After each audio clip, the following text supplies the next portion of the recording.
So let's be real. You can rap a little, or you can sing, you can write, whatever. You know your music, and that's cute. You know what I mean? That's cute. That's wonderful. Don't get me wrong. It's beautiful. It almost breaks my heart to have to tell you that. Meanwhile, while you can do these things, your music career is dead. You know what I mean? Being an artist. Some of you do it very well. Some of you need work. Some of you just started. Some of you are trying to figure yourselves out. I ain't mad at you. You put so much time into learning how to rap, learning how to sing, learning how to write your music, all of this stuff, right? But meanwhile, while you're being an artist, it's not doing anything for your music career. Being an artist is the equivalent of being a product manager, which means you're making sure that your product is up to par, it's presentable. You study all of your artistries and your skill sets down to the T until you become masters. Press 1 if you feel like you've mastered your craft,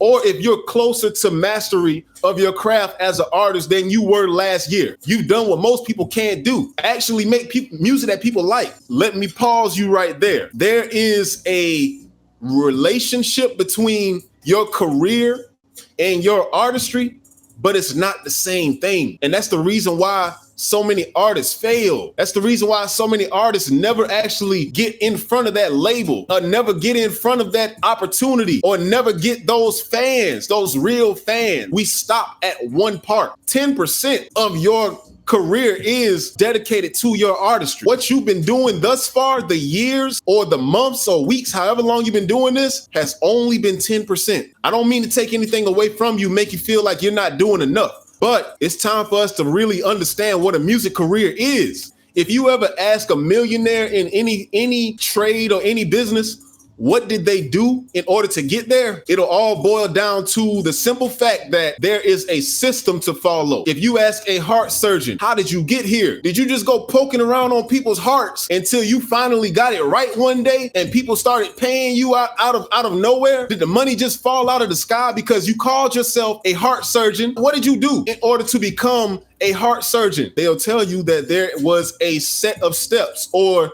things they had to learn, and even more things they had to apply. Any contractor with their own business who builds structures and buildings and renovations, if you would have asked them, what did you do? Did you just bang on a hammer until one day the money fell out of the sky and you learned how to build houses because, I don't know, you tried? Most of them actually learned from the steps that were laid out before them, or there are a set of steps that have to be taken, systems that have to be built in order to, first of all, get your business off the ground, and second of all, maintain it. Now, the issue with music, the issue with musicians, it's not a lot of that information out here. There's nobody out here openly telling artists, you got to do this and you got to do that. You got to go here and you got to go there, or you don't make money by doing this and that. Dropping videos back to back isn't an effective method. You got to set up your ASCAP, your BMI, distribution. You got to make sure you got all of your numbers right. Nobody tells us this. You have to do this a certain way. There are artists out here who are calling themselves artists, which is truthful, but not knowing how to properly motivate their music careers. Your music career is the result of you putting systems in place, knowing information that can better your approach to building fan bases, better your approach to putting your music out properly, getting money back because you built systems in order to make sure that your business thrives. Careers bring in and generate money. You gotta fill your head with more stuff than you know.